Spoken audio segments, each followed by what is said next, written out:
Ok, je te préviens, ce podcast, c'est un des plus importants que j'ai jamais fait. Et je te préviens, ce que je vais te dire aujourd'hui, ça va être profondément transformateur. Tu vas avoir des déclics que tu n'as probablement jamais eu jusque-là. Mais le plus important, c'est que tu aies le courage de te mettre face aux vérités inconfortables que je vais te partager aujourd'hui et que tu aies le courage d'autant plus de les appliquer et de les intégrer dans ta vie de tous les jours. Parce que c'est comme ça que tu te garantis de réellement transformer ta vie. Aujourd'hui, je vais te parler d'un syndrome que beaucoup de personnes ambitieuses, fortes et hyper indépendantes vivent au quotidien et qui leur pourrit la vie.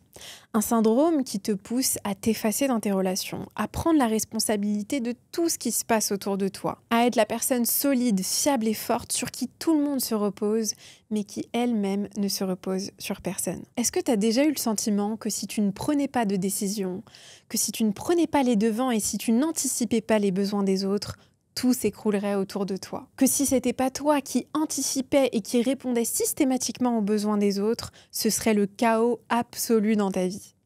Si tu te retrouves dans cette description, tu as probablement souffert de ce que j'appelle le syndrome de la grande sœur, ou plus communément le syndrome du troisième parent. Ce syndrome, c'est ce que beaucoup de personnes expérimentent, que ce soit des hommes, des femmes, aînés ou pas aînés d'une fratrie, quand ils ont été face à des parents qui sont émotionnellement immatures. Quand tu grandis avec un parent émotionnellement immature, tu deviens parent avant même d'avoir été enfant. C'est-à-dire que tu es face à des enfants dans des corps d'adultes et donc tu deviens un adulte dans un corps d'enfant. Tu deviens extrêmement mature très jeune, tu comprends et tu cernes l'humain à une vitesse folle, tu as une intelligence émotionnelle et relationnelle qui est presque effrayante où tu arrives à capter des subtilités chez l'humain qui sont presque impossibles à comprendre même pour des personnes qui sont en âge de les comprendre. Tu vas apprendre à mettre tes besoins, à mettre ta personnalité et ce qui est juste pour toi de côté, pour t'occuper des autres, pour prendre soin des autres, au point où tu te poses même plus la question qui prend soin de toi. Dans ce podcast, je vais te partager 10 signes que tu souffres du syndrome de la grande sœur et comment t'en libérer. Parce que t'en sois conscient ou non, ce syndrome impacte tous les domaines de ta vie et surtout ta santé mentale. C'est pour ça que je suis heureuse que le partenaire de ce podcast, ce soit BetterHelp.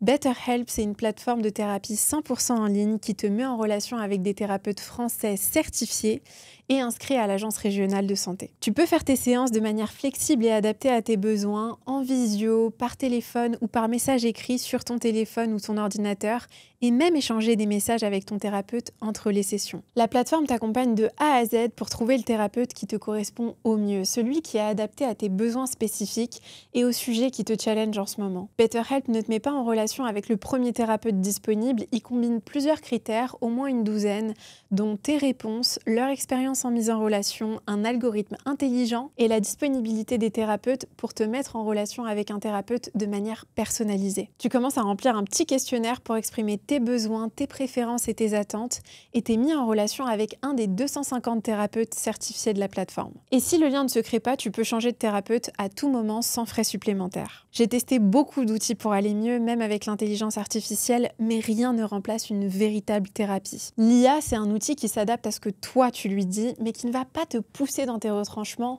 et te permettre de prendre conscience de tes zones d'ombre pour les dépasser. Donc si tu souhaites essayer, tu peux le faire sans engagement en te rendant sur betterhelp.com/Mariam Gaderi. Tu trouveras le lien juste en dessous dans la barre de description de cette vidéo et tu auras accès à 10% de réduction sur ton premier mois pour essayer la plateforme BetterHelp et commencer ta thérapie avec un professionnel. Ok, maintenant, quels sont les 10 signes que tu souffres du syndrome de la grande sœur? Le premier signe, c'est ce que j'appelle l'hyper-responsabilité chronique.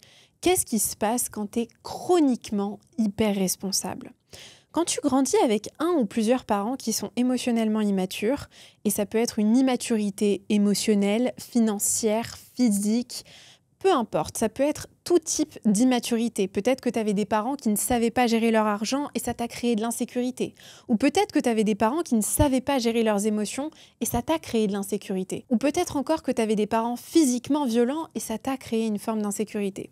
Quand tu grandis avec des parents qui ne sont pas matures, c'est-à-dire qu'ils ne sont pas des adultes dans des corps d'adultes, ce qui va se passer, c'est que tu vas t'effacer dans l'autre. Tu vas t'effacer dans tes parents pour pouvoir garder une certaine forme de sécurité, pour pouvoir sécuriser l'environnement dans lequel tu évolues. Parce que tu te rends compte très rapidement que tes parents ne sont pas en mesure de sécuriser cet environnement.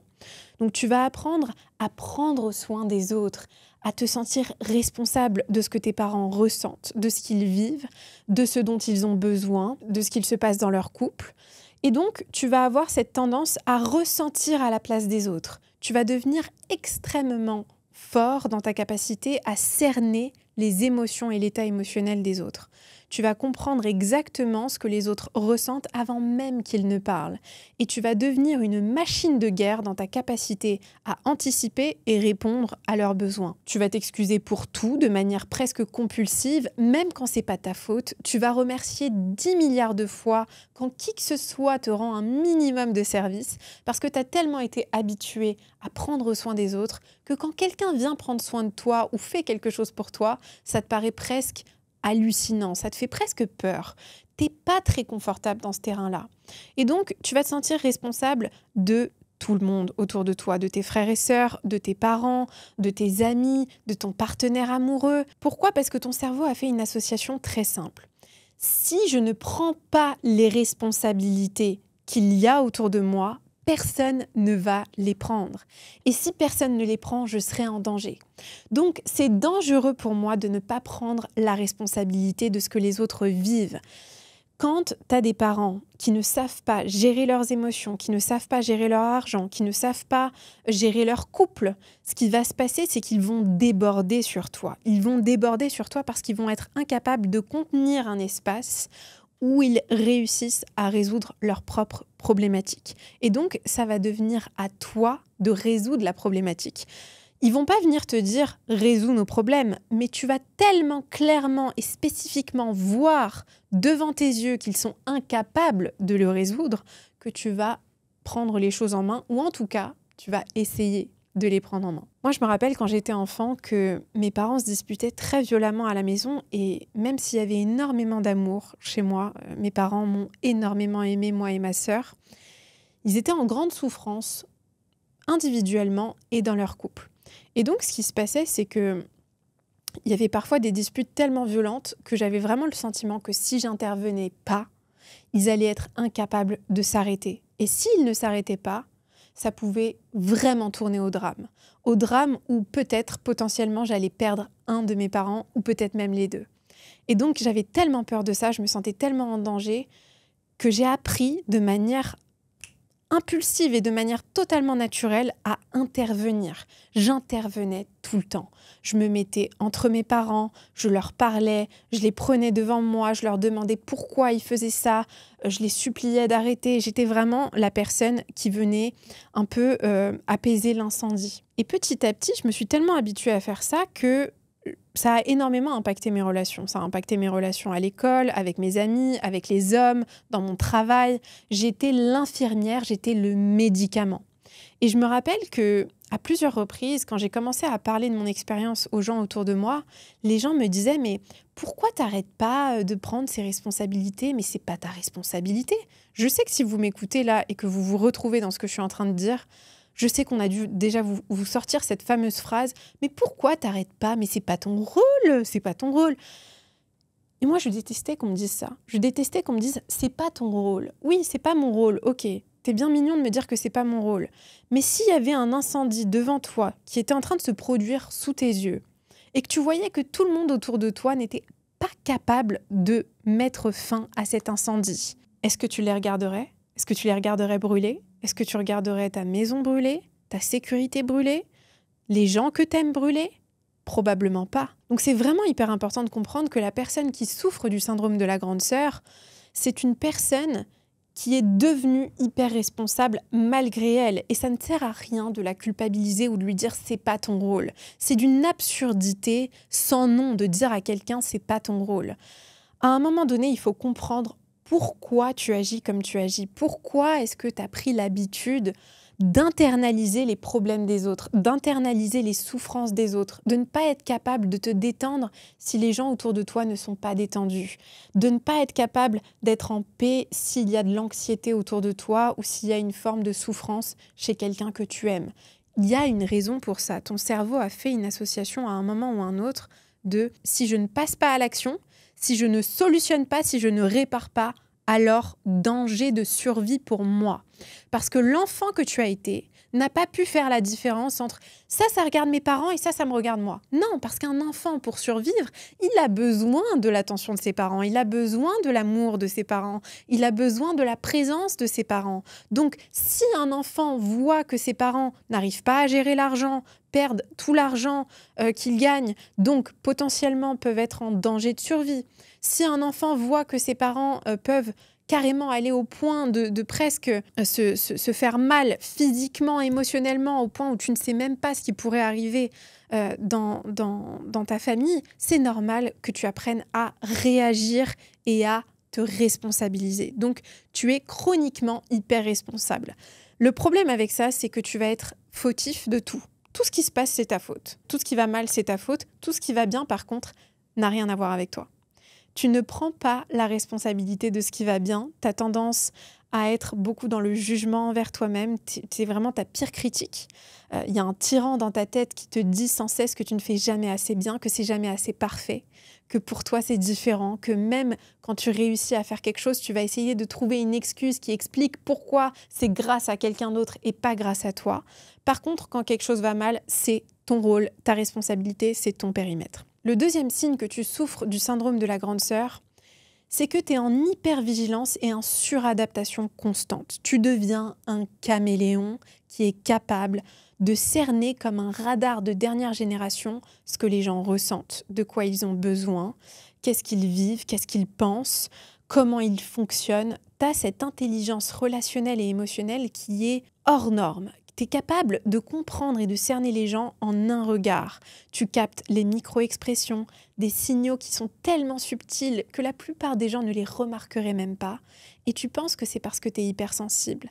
Et dans un sens, oui, tu es hypersensible. Mais tu as été entraîné depuis ton enfance à capter ces signaux-là. Parce que si tu ne les captais pas, tu étais en danger de survie. Si tu ne les captais pas, potentiellement, tes parents, tes frères et sœurs pouvaient être en danger. Donc, tu as appris à anticiper les crises de ta mère, à anticiper les crises de ton père, à faire en sorte de calmer les tensions chez toi, à gérer les finances que tes parents ne savaient pas gérer, à faire des choses qui n'étaient pas ta responsabilité et du coup à anticiper en allant trouver le moindre détail qui va te montrer que tu es potentiellement en danger, que les personnes autour de toi pourraient t'abandonner, pourraient te rejeter, pourraient te trahir, pourraient ne plus être là pour ta survie. Et donc ça, c'est quelque chose que tu vas continuer à intégrer dans tes relations et dans tout type de relations. Moi, je me rappelle que j'ai beaucoup eu ça en amitié, où j'étais dans cette suradaptation et dans cette hyper-vigilance constante. J'allais voir le moindre signal que mes amis étaient déçus de moi, que mes amis voulaient se séparer de moi, que mes amis arrêtaient de m'aimer, ou que j'avais fait quelque chose qui n'était pas assez bien pour que peut-être que mes amis allaient changer, parce que je projetais dans mes amitiés ce que j'avais vécu dans ma famille. Et c'est pas pour diaboliser ma famille que je dis ça, parce que j'ai reçu énormément d'amour dans ma famille. Il n'y a vraiment pas de sujet là-dessus. Simplement, il y a eu beaucoup d'instabilité émotionnelle chez moi. Et j'ai vraiment appris à me suradapter et du coup à perdre complètement cette connexion à mon essence et à qui je suis, à quelle est ma vérité à moi, en fait, la vérité de Mariam. Quand est-ce que j'avais vraiment envie de dire non? Quand est-ce que j'avais vraiment envie de dire oui? Qu'est-ce que j'avais envie de manger?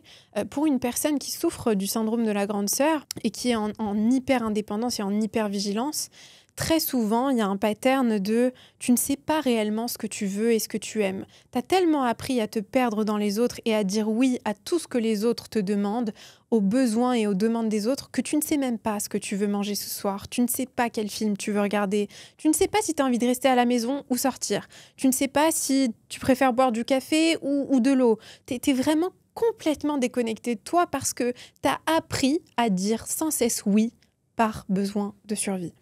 Et donc, dans mes amitiés, j'avais ce schéma-là où je me suradaptais. Ah, mon ami a besoin de ça, je vais devenir comme un caméléon, cette personne dont elle a besoin. Ah, mon partenaire a besoin de ça, je vais devenir... Ah là, je vais être son thérapeute. Ah là, je vais être son infirmière. Ah là, je vais prendre soin de lui parce qu'il est malade. Ah là, je vais faire ça, je vais faire ci. Et je ne savais pas être moi sans cette hypervigilance.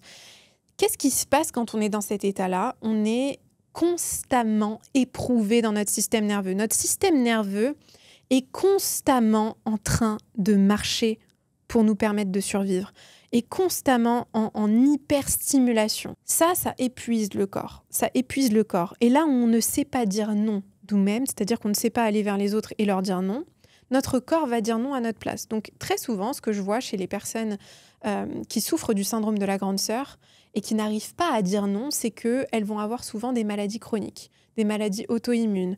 Tu vas avoir de l'eczéma, tu vas avoir du psoriasis, tu vas avoir de l'acné, des choses comme ça qui vont sortir un peu de nulle part parce que ton corps essaye de te faire dire non là où tu n'arrives pas toi-même à dire non aux autres. Et donc ton corps va créer des choses pour te permettre de te dire « bon là, tu as une excuse pour rester à la maison, pour ne pas aller là ou ne pas faire ci parce que sinon tu n'arrives pas à dire non. » Jusqu'à ce que bien sûr tu fasses ce travail profond de reprogrammation et de libération pour apprendre à dire non. Aujourd'hui, je suis dans un stade de ma vie où j'arrive à dire non et où j'arrive à mettre des limites que je ne pensais jamais réussir à mettre dans le passé. Et c'est un des meilleurs sentiments, un des sentiments les plus libérateurs que j'ai jamais vécu et expérimenté dans ma vie. Maintenant, le troisième signe, c'est que demander de l'aide est quasiment impossible pour toi. Ce qu'il faut comprendre, c'est que la grande sœur, c'est une femme hyper indépendante.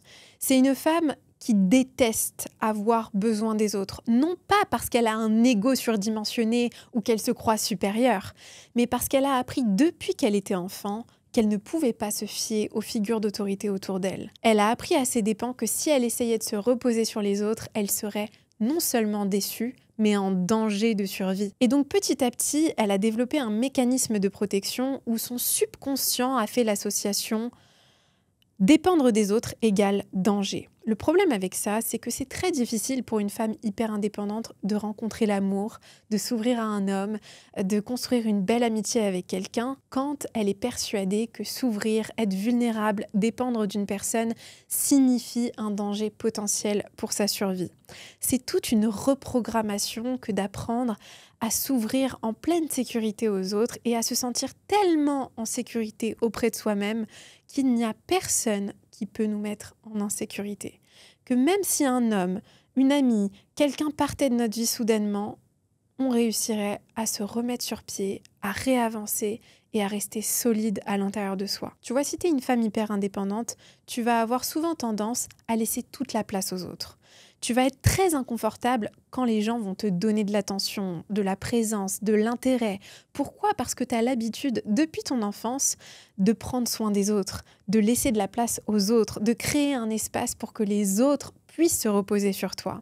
Et donc, quand on vient te poser des questions sur toi, te montrer de l'intérêt, tu vas sans cesse revenir à l'autre. « Ah oui, mais et toi alors ? Non, mais moi, t'inquiète, ça va, moi, tout va bien. Mais et toi alors, raconte-moi ce problème-là. Mais non, mais je veux t'aider. » C'est très souvent ce schéma de la personne qui va être dans une anxiété hyper constante de « je ne peux pas ». Rester calme. C'est un schéma hyper récurrent que j'ai moi-même traversé et que j'ai beaucoup vu en coaching. C'est marrant parce que les femmes et les hommes qui sont dans ce syndrome-là, c'est des personnes extrêmement ambitieuses, extrêmement drivées, hyper performantes, qui ont énormément envie de liberté et qui, pour autant, ont du mal à prendre la place qu'ils aimeraient prendre. Et je sais que moi, ça a été un vrai sujet pour moi, dans mon business particulièrement, parce que quand tu commences à entreprendre et quand tu veux développer ton business, en fait, l'entrepreneuriat, ça te met face à toutes tes blessures, à tous tes schémas du passé. Et moi, le plus gros schéma, c'était oser demander de l'aide. Si tu veux entreprendre et gagner plus d'argent et pouvoir développer ton impact, ton business, servir les autres, en fait, pour servir les autres, il va falloir que tu te serves toi aussi. Il va falloir que tu oses demander aux autres de te servir, de te donner de l'aide. Et demander de l'aide, c'est une expérience tellement inconfortable pour quelqu'un qui a appris à être hyper indépendant. Et quand j'accompagne mes clientes, particulièrement les femmes, mais aussi les hommes que j'accompagne en coaching et en mentorat, c'est quelque chose que je vois très souvent, ce schéma-là de non, je peux pas demander de l'aide, je peux pas dire non, il faut que je m'adapte aux autres. Et donc finalement, qu'est-ce que ça fait ? Ça crée une barrière entre toi et le niveau d'expansion et d'impact que tu veux avoir. Parce que, qu'on le veuille ou non, on ne peut gravir aucune montagne seul. Quand tu fais ta paix avec ça et que tu comprends que toutes les plus hautes montagnes que tu veux gravir vont te demander de coopérer, de marcher avec les autres et du coup d'apprendre à te sécuriser suffisamment à l'intérieur de toi, dans ton système nerveux, pour pouvoir demander de l'aide aux autres, pour pouvoir dépendre des autres et co-créer avec les autres, c'est à ce moment-là où tu crées de la magie dans ta vie. Le quatrième signe que tu souffres du syndrome de la grande sœur, c'est que tu as une culpabilité chronique. La culpabilité, c'est l'émotion que tu ressens le plus dans ta vie. Pourquoi ? Parce que quand tu as le syndrome de la grande sœur, tu as été, pour ta fratrie et pour ta famille, un troisième parent. C'est quoi une des caractéristiques les plus communes des parents ? Un parent va souvent se sentir hyper responsable de ses enfants, va souvent internaliser les fautes, les difficultés de ses enfants.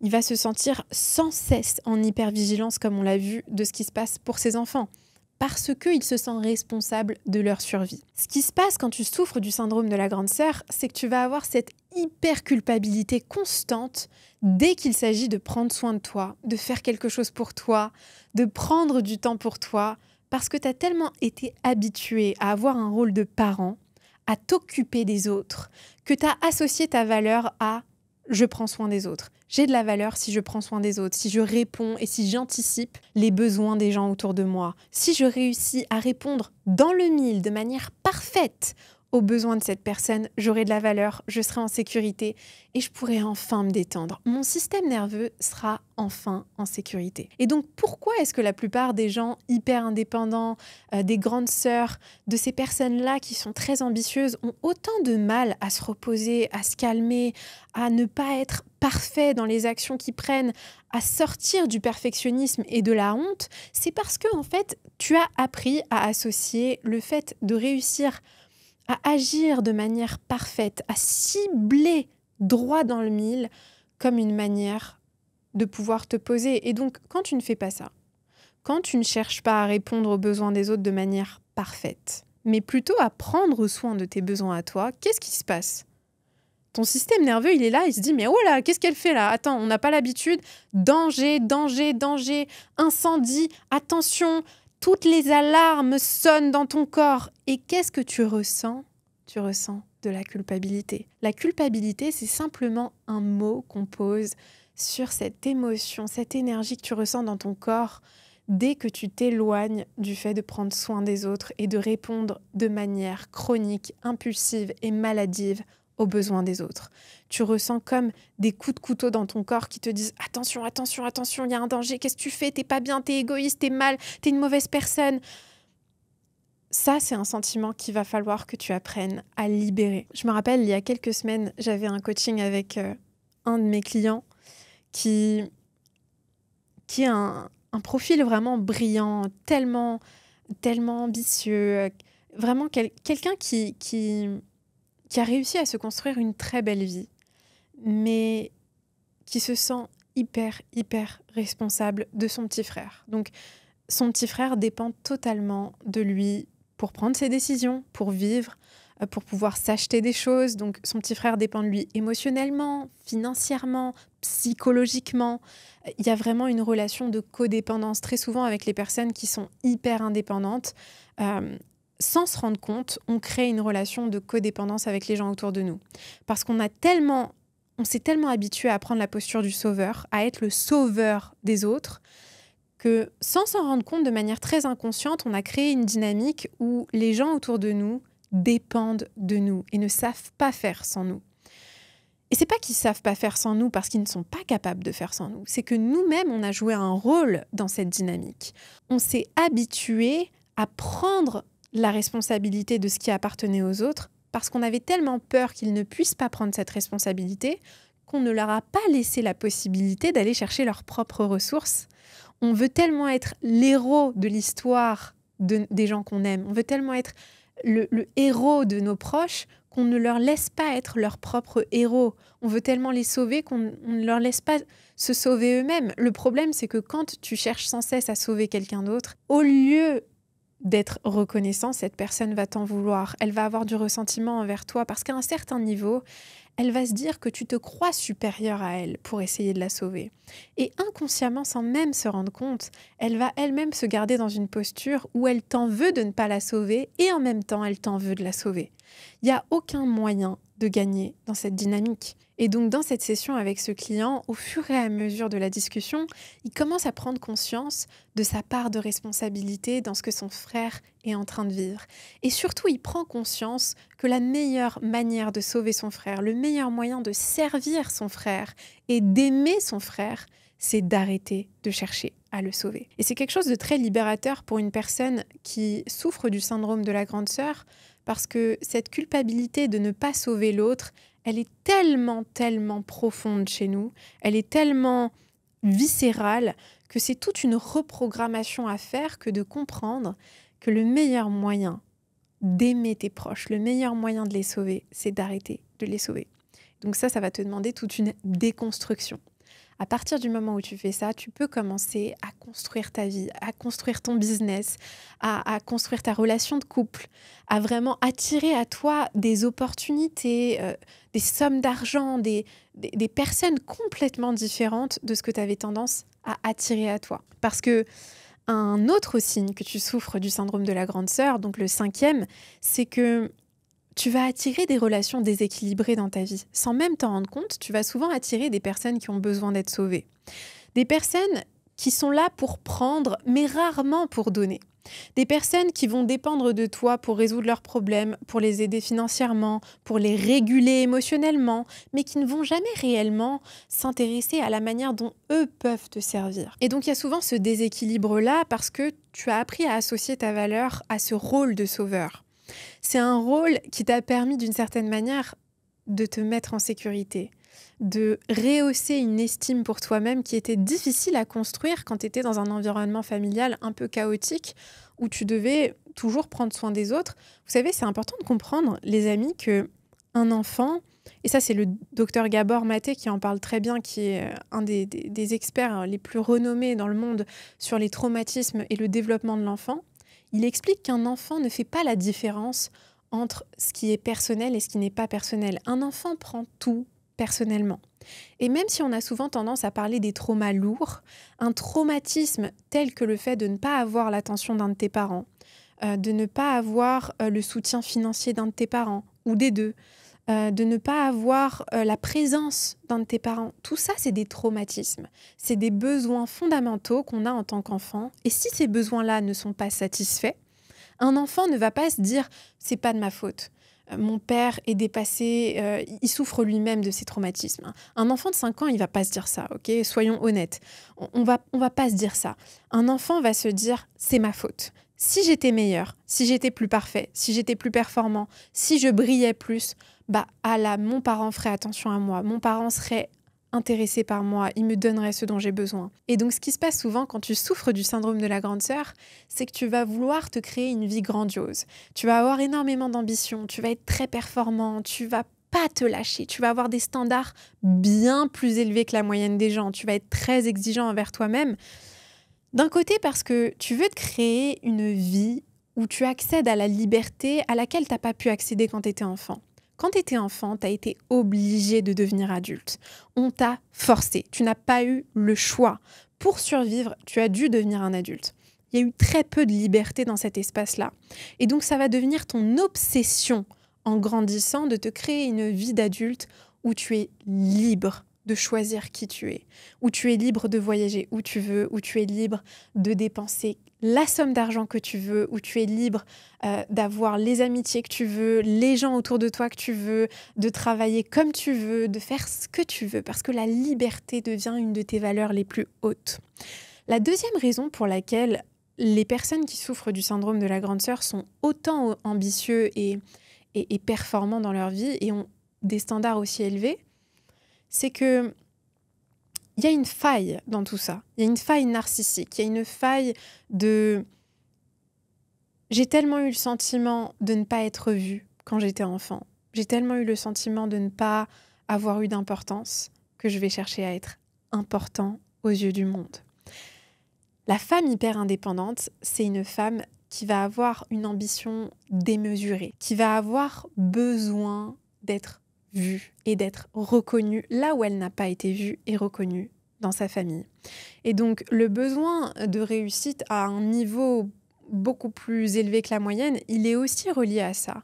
Il est aussi relié au besoin d'être vu, au besoin d'être reconnu. Et moi, je le dis parce que je l'assume à 100%. Je sais que dans mon ambition, dans mon besoin de réussite, il y a cet aspect-là. C'est un aspect plus sombre, c'est un aspect dont je suis moins fière, qui est un peu plus, on va dire, sujet à la honte, mais qui est réel. Et je serais vraiment malhonnête de venir devant vous et de vous dire, bah moi, j'ai pas d'ego, moi, je veux juste aider les autres.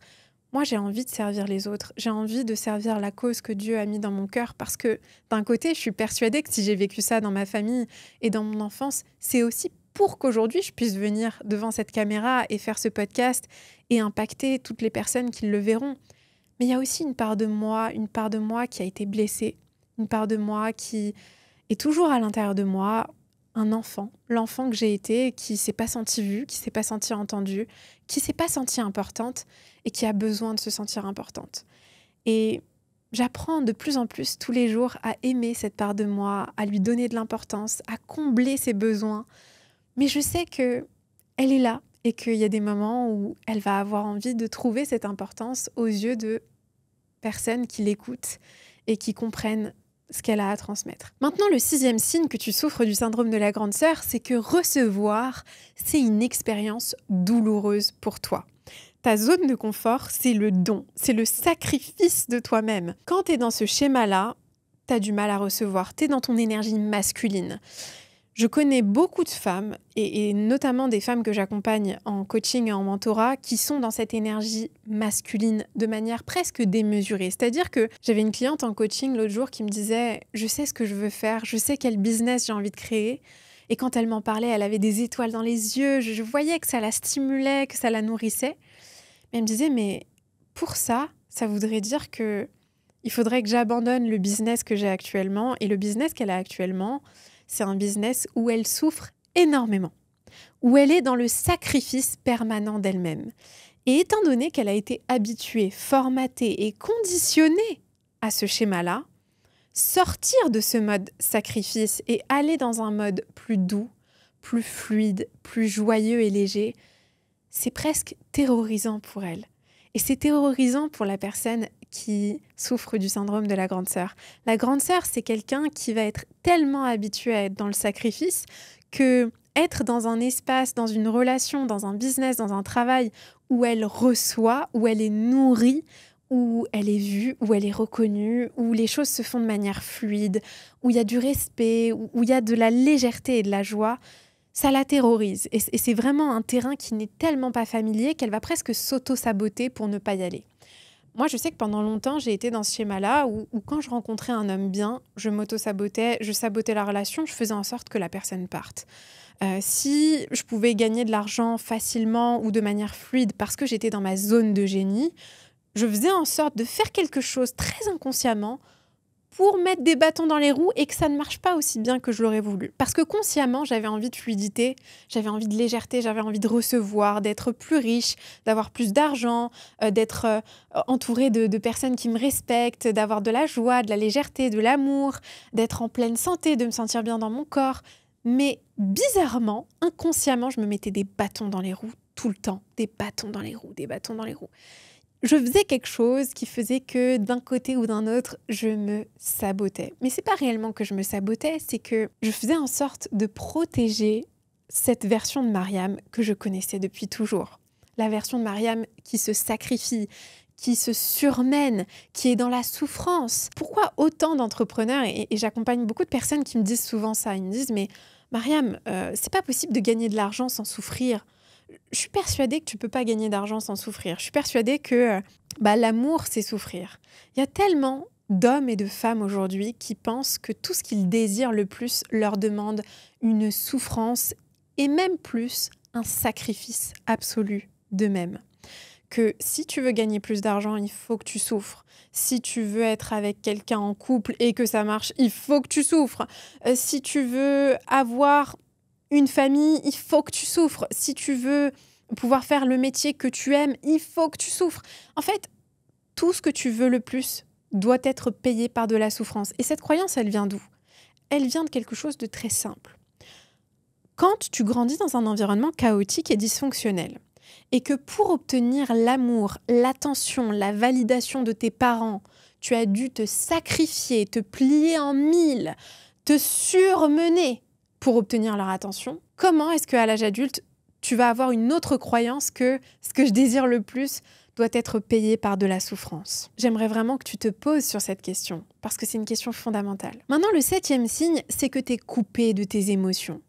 T'es excellent pour te brancher aux émotions des autres. Les profils de personnes qui ont été parentifiées, qui sont hyper indépendantes, qui ne se reposent jamais sur les autres, c'est des personnes qui sont excellents pour se brancher aux autres, mais pour se débrancher d'eux-mêmes.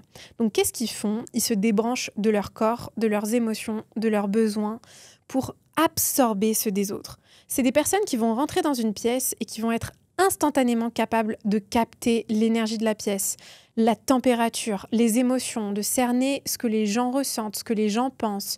En un regard, tu sais ce que quelqu'un est en train d'expérimenter, ce que quelqu'un pense, ce que quelqu'un vit. Tu vas capter des micro-expressions, des micro-signaux très subtils que beaucoup de gens ne voient pas. Pourquoi? Parce que tu mets de côté tes émotions, tu effaces tes émotions, exactement comme un parent le ferait pour s'occuper de ses enfants. Et ce que tu fais, c'est que tu t'occupes des autres. Tu es le parent pour tout le monde. Tu es un parent pour les étrangers, tu es un parent pour tes amis, pour ton partenaire. Moi, j'avais souvent cette expérience quand je rencontrais des gens pendant longtemps, d'avoir ce mécanisme de protection de comment est-ce que je peux être utile à cette personne. Il faut que je sois utile pour cette personne pour qu'on puisse connecter et qu'elle me trouve intéressante. Et donc, quand j'allais en soirée, quand j'allais dans des événements, quand je rencontrais du monde, je me disais, mais comment je peux l'aider? C'est quoi un truc, un problème que je peux régler pour elle? J'étais tout le temps dans cette résolution de problèmes pour les autres. Et donc, j'étais capable, mais de manière, c'était hallucinant. Je me rappelle, à 21 ans, quand j'avais mon premier job en Irlande, à Dublin, j'avais une collègue, une fois, qui était passée devant moi au bureau. Je l'ai juste vue passer devant mon bureau. J'ai regardé son visage. Je lui ai envoyé un message sur la messagerie de l'entreprise et je lui ai dit « Est-ce que ça va? J'ai l'impression qu'il y a quelque chose qui te préoccupe. » Elle me dit « Mais comment tu... C'est pas possible. Comment tu sais? Je t'ai rien dit. » Je lui dis « Tu veux qu'on prenne un café et qu'on en discute ?» Et d'un côté, ça a été un super pouvoir pour moi d'avoir cette capacité-là de cerner les gens. Et c'est ce qui me sert beaucoup aujourd'hui dans mon métier de mentor, de coach. Mais d'un autre côté, ça a été extrêmement fragilisant parce que j'étais incapable de connecter en dehors de ça. Et donc, c'est vraiment important de comprendre que la personne indépendante, la personne qui est dans ce rôle de grande sœur, va avoir besoin de faire tout un travail de déconstruction et de reconstruction pour apprendre à se reconnecter à soi, à ne plus se perdre constamment dans les autres. Le 8e signe que tu souffres du syndrome de la grande sœur, c'est que tu as une relation ambivalente avec l'autorité. D'un côté, tu détestes l'autorité, tu ne tolères pas la soumission. La soumission, c'est vraiment la chose que tu tolères le moins. Et c'est pour ça que la liberté, c'est ta valeur la plus haute. Pour toi, c'est extrêmement important d'être libre, d'être souverain, d'avoir le pouvoir de choisir pour toi, pour ta vie, de pouvoir avoir la liberté financière, émotionnelle, physique, psychologique que tu n'as pas eue quand tu étais enfant. Et en même temps, il y a une part de toi qui rêve secrètement que quelqu'un vienne te dire « T'inquiète pas, je gère, c'est moi qui vais m'en occuper ». Ce que je remarque souvent chez les grandes sœurs, les femmes hyper indépendantes, c'est que c'est des femmes qui ont beaucoup de mal à rencontrer l'amour. Elles ont du mal parce que si elles sont face à un homme qui est psychologiquement et émotionnellement faible, elles vont avoir 2 types de réactions. Soit ça va les repousser radicalement, soit elles vont avoir besoin de le sauver. Dans les 2 cas, elles ne se sentent pas en sécurité avec cet homme. Le seul homme qui va pouvoir combler une femme qui est hyper indépendante, une femme qui a eu l'habitude de s'occuper de tout le monde autour d'elle, qui a eu l'habitude d'être dans son énergie masculine, c'est un homme hyper masculin, un homme protecteur, un homme qui va pouvoir la sécuriser, un homme qui va être en mesure de se gérer lui-même pour qu'elle puisse se reconnecter à son énergie féminine sacrée, pour qu'elle puisse se reconnecter à cette douceur, à cette légèreté, à cette joie, à cet amour qu'elle va pouvoir derrière retransmettre à son homme et le nourrir de cette énergie-là et qui va lui permettre à lui de performer encore plus à un niveau encore plus grand. Le 9e signe que tu souffres du syndrome de la grande sœur, c'est que tu as une honte énorme à prendre du plaisir et à te reposer. C'est hyper douloureux pour toi de ne pas être hyper performante. Tu as une anxiété pratiquement chronique, tu as besoin de passer sans cesse à l'action. Pourquoi ? Parce qu'on ne t'a pas appris à te donner de la valeur en dehors de ta performance, en dehors de ta capacité à sans cesse passer à l'action, à sans cesse solutionner, résoudre des problèmes. C'est pour ça que, encore une fois, je vois beaucoup de profils d'entrepreneurs dans les femmes grandes sœurs et dans les hommes aussi qui souffrent de ce syndrome. C'est qu'il y a vraiment cet attrait pour la résolution de problèmes. C'est une excellente compétence parce que ça te permet, quand tu entreprends, d'avancer beaucoup plus vite que les autres. Tu détestes la lenteur, tu détestes que les choses aillent lentement, de ne pas vraiment passer à l'action, de ne pas être dans l'activation des choses. Tu as énormément de mal avec les gens passifs, les gens qui laissent traîner les choses. Pourquoi ? Parce que tu as peut-être eu autour de toi des personnes qui n'étaient pas réellement responsables, qui n'étaient pas actives. Et donc, c'est très important pour toi de passer à l'action. Le problème avec ça, c'est que tu peux très vite te surmener, tu peux te mener à l'épuisement émotionnel et physique, tu peux mettre ton corps à rude épreuve. Et si tu n'apprends pas à te donner le bon équilibre entre performance, repos, tu vas aller dans un terrain qui peut être dangereux, véritablement, parce que psychologiquement, émotionnellement et physiquement, c'est épuisant pour le système nerveux de ne jamais avoir de répit. Et surtout, il existe un chemin différent. Il y a un chemin différent que tu peux emprunter. Moi, quand j'ai commencé à entreprendre, j'étais dans ce mode survie, j'étais dans ce mode... Je ne m'autorisais pas à lâcher la pression, je ne m'autorisais pas à me reposer. J'avais sans cesse peur que si je lâche la pression, le monde s'écroule autour de moi, que l'incendie dont je parlais tout à l'heure reprenne vie et que je brûle dans cet incendie et que tout brûle autour de moi. Et donc, j'avais vraiment ce sentiment de... Si je ne garde pas tout sous contrôle, en fait, ça va être vraiment la catastrophe. Jusqu'à ce que je comprenne que, en faisant ça, je me garantissais d'aller vers la catastrophe. Parce que tu ne peux pas réussir à te créer une vie qui te sécurise si tu es sans cesse en insécurité à l'intérieur de toi. La sécurité que tu désires créer à l'extérieur, elle va te demander de te mettre en sécurité à l'intérieur. Quand tu comprends ça et que tu vraiment déconstruis ces mécanismes pour aller apaiser ton système nerveux, tu peux commencer à performer à un niveau bien supérieur.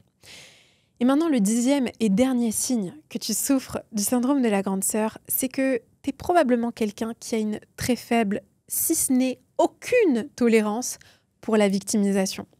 Moi, je sais que la victimisation, c'est quelque chose pour lequel j'ai eu aucune, et je n'ai toujours aucune tolérance, si je suis complètement honnête avec vous. C'est pas quelque chose sur lequel j'ai vraiment changé, contrairement aux autres points dont je vous ai parlé dans ce podcast. La victimisation, c'est vraiment pour moi la limite à ne pas franchir. Si tu es quelqu'un qui se victimise sans cesse, si tu es quelqu'un qui se complaît dans son malheur, si tu es quelqu'un qui se trouve tout le temps des excuses pour la vie qu'il vit et pour les problèmes qu'il a et pour la souffrance qu'il endure, mais qui ne fait absolument rien pour s'en sortir, au revoir. Je ne veux pas de gens comme ça dans ma vie, je ne veux pas de gens comme ça dans mon cercle. Par contre, si tu fais des choses, si tu passes à l'action, si tu essayes activement de t'en sortir, mais que visiblement, t'es coincé pour une raison ou pour une autre, alors là, je ferai tout pour toi. Je déplacerai des montagnes. Je serai à tes côtés, je t'aiderai, je te soutiendrai, je te donnerai de l'amour, je te donnerai tout ce que je peux te donner. Mais les personnes qui choisissent de se victimiser, les personnes qui se donnent de l'importance en se plaçant comme victimes, sans réellement prendre en main leur vie, qui remettent toujours la responsabilité de ce qui leur arrive chez les autres. C'est la faute de mes parents, c'est la faute de ma sœur, c'est la faute de mon père, c'est la faute de mon frère, c'est la faute du gouvernement, c'est la faute du pays où je suis née, c'est la faute de ça ou de ci. Ça, c'est des personnes pour lesquelles j'ai vraiment une limite à ne pas franchir. Parce que faut comprendre une chose, les amis, c'est que notre environnement est contagieux. On le sait tous que notre environnement est contagieux. On sait tous qu'on devient la moyenne des 5 personnes qu'on fréquente le plus. Et un de mes mentors m'a beaucoup aidé là-dessus quand il m'a dit parfois c'est difficile de s'éloigner de certaines personnes. Parfois c'est difficile de dire au revoir à certaines relations, mais qu'est-ce que tu préfères faire ? Est-ce que tu préfères dire au revoir à des relations qui te tirent vers le bas Ou est-ce que tu préfères dire au revoir à tes rêves, à ta vision, à la vie que tu veux créer? Qu'est-ce que tu veux réellement? Parce que finalement, tu peux faire un choix entre les deux. Et il faut comprendre que même si parfois tu peux prendre de la distance avec ces personnes-là qui se victimisent, ou en tout cas ne plus engager dans leur dynamique de victimisation, ces personnes-là, elles peuvent changer. À un moment ou à un autre, elles peuvent changer et elles peuvent se responsabiliser. Maintenant, je vais te donner quelques conseils pour te libérer de ces symptômes définitivement. Le premier conseil, c'est que il va falloir que tu fasses le deuil de cette ancienne version de toi. Moi, j'ai dû vraiment faire le deuil de l'ancienne Mariam que j'ai été. Et c'est un processus qui prend parfois des années et qui est toujours là dans ma vie aujourd'hui parce que à chaque fois, tu enlèves des couches, à chaque fois que tu réalises dans tes relations qu'il y a encore un petit peu de ça et un petit peu de ci. Et puis, petit à petit, tu fais de plus en plus ce deuil. Mais il va falloir que tu te mettes face à cette version de toi que tu as été et que tu n'es plus aujourd'hui, que tu as décidé de ne plus être à partir d'aujourd'hui.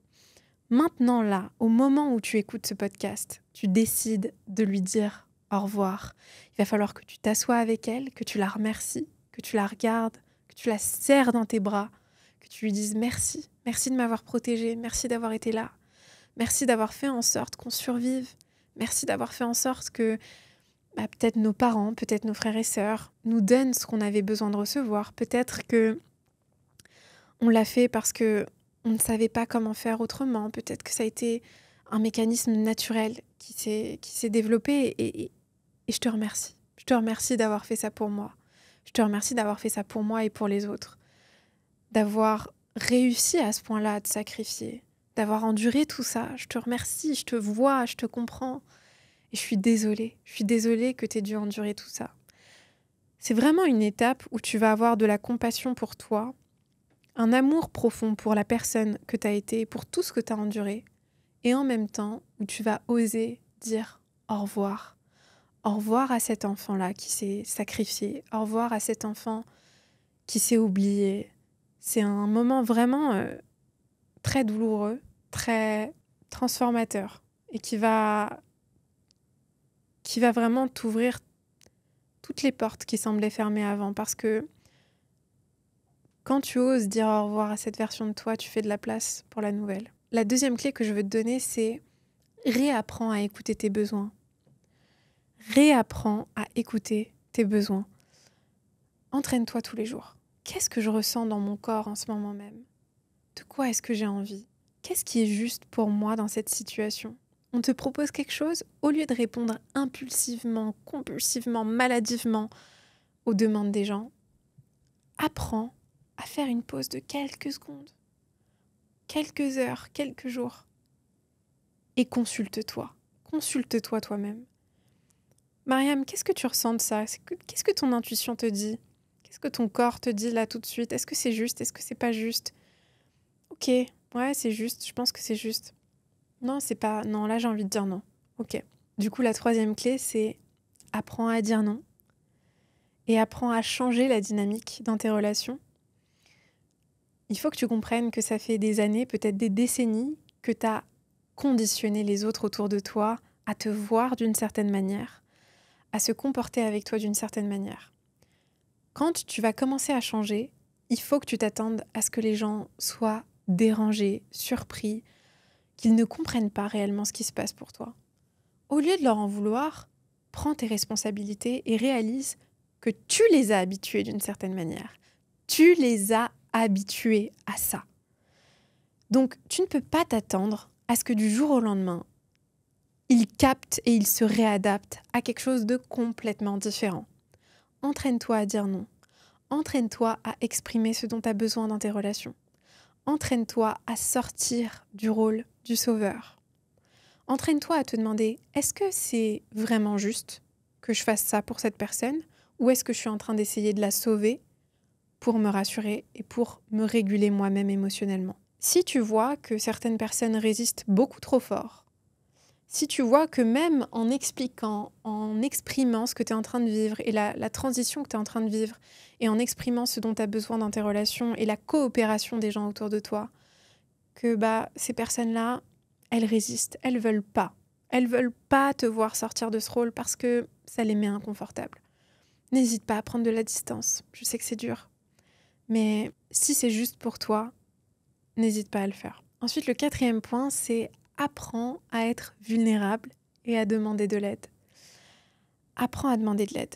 Change la dynamique en t'autorisant à être celle ou celui qui demande de l'aide. Là où tu as été sans cesse celui ou celle qui vient en aide aux autres, qui vient au secours des autres, qui leur donne ce dont ils ont besoin, maintenant tu vas changer la dynamique et apprendre à être vulnérable. Et te sentir en sécurité dans cette vulnérabilité parce que aujourd'hui, il n'y a plus personne qui peut t'abandonner, il n'y a plus personne qui peut te rejeter, il n'y a plus personne qui peut te trahir, sauf toi. Tu es la seule personne qui peut t'abandonner, te rejeter, te trahir. Quand tu réalises cette vérité fondamentale, tu n'as plus peur que les gens ne te donnent pas ce dont tu as besoin. Tu peux aller vers eux, non pas par peur, non pas dans l'insécurité de qu'est-ce qu'ils vont répondre, mais dans la pleine confiance que quoi qu'il arrive, ça ira pour moi. Quoi qu'il arrive, je sais que je suis là, je sais que je suis en sécurité avec moi-même. Et la dernière clé que je veux te donner, c'est renouvelle ton concept de qui tu es, ton concept de toi-même.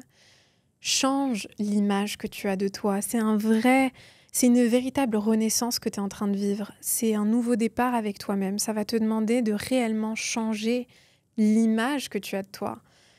Si vous saviez à quel point j'ai, pendant des années, fait ce travail-là de vraiment aller changer cette image, ce concept que j'avais de moi, la manière dont je parlais de moi, l'image visuelle aussi que j'avais de Mariam, de qui est Mariam, les émotions que je ressentais autour de cette personne que j'étais, ces émotions de honte, de peur, d'angoisse. La honte, c'était l'émotion la plus prédominante que je ressentais et que j'ai ressentie dans ma vie.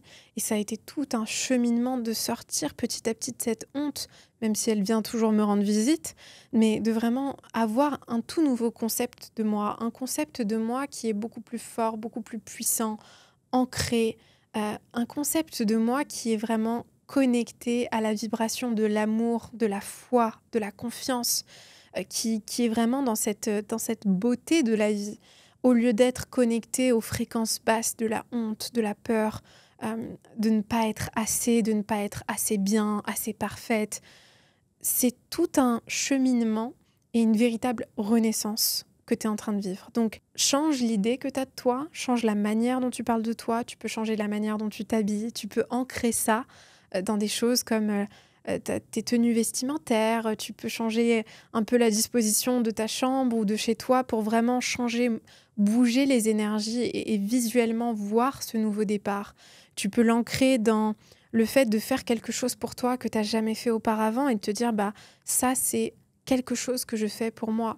Moi, quand j'ai commencé à investir dans moi, quand j'ai commencé à miser sur moi, à sortir des sommes d'argent pour moi, pour mes projets, pour le business que je voulais construire, pour me réguler émotionnellement auprès de coachs qui savaient comment me guider, pour faire des voyages, faire des choses, des massages, investir dans des belles salles de sport. Toutes ces choses-là, je les fais vraiment parce que je savais qu'à chaque fois que je prenais ce type d'action, j'étais en train de miser matériellement, financièrement, dans cette nouvelle image, dans cette nouvelle version de moi que j'étais en train de construire de mes mains.